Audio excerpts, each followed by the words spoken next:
இந்தியாவில் உள்ள மும்பை சேரியிலிருந்து துபாய் வந்து குளோபல் டீச்சர் அவார்டு வாங்கின ஒரு பெண்மணியை பத்தி உங்களுக்கு தெரியுமா? ஆமாங்க, அவங்களோட பேரு தான் ரோபிள் நாகி. துபாய் இளவரசர்கள் இருந்து குளோபல் டீச்சர் அவார்டு மற்றும் $1 கோடி பரிசு பெற்ற இந்திய ஆசிரியை ரோபிள் நாகி. ஜம்மு காஷ்மீர் மாநிலத்துல ஒரு சாதாரண குடும்பத்துல பிறந்தவங்க தான் இந்த ரோபிள் நாகி. சின்ன வயதில் இருந்து படங்கள் மற்றும் வண்ணங்கள் தான் அவங்க வாழ்க்கையா இருந்துச்சு.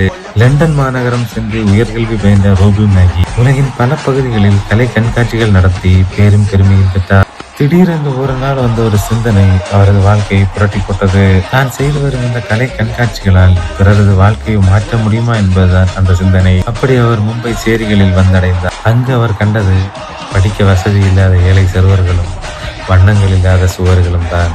அன்று முதல் அவரது வாழ்க்கையின் புதிய பயணம் ஆரம்பமானது. முதலில் வண்ணமற்ற சுவர்களை வண்ணமயமாக்கினார். கல்வியை பாதி வழியில் விட்டு சென்ற மாணவர்களை திரும்பவும் கல்வியின் பாதையில் கொண்டு வந்தார். வருடங்கள் சென்றது. அவரது புகழும் அவரது சேவையும் உலக அளவில் வளர்ந்தது. லட்சக்கணக்கான ஏழை சிறுவர்களின் வாழ்க்கையில் ஒளிவிளக்கேற்றிய இந்த ஆசிரியர் உலக அளவில் பல விருதுகள் பெற்றார். இப்ப அவங்களுக்கு குளோபல் டீச்சர் அவார்டும் கிடைச்சிருக்கு. நாகி இந்தியாவின் பெருமை.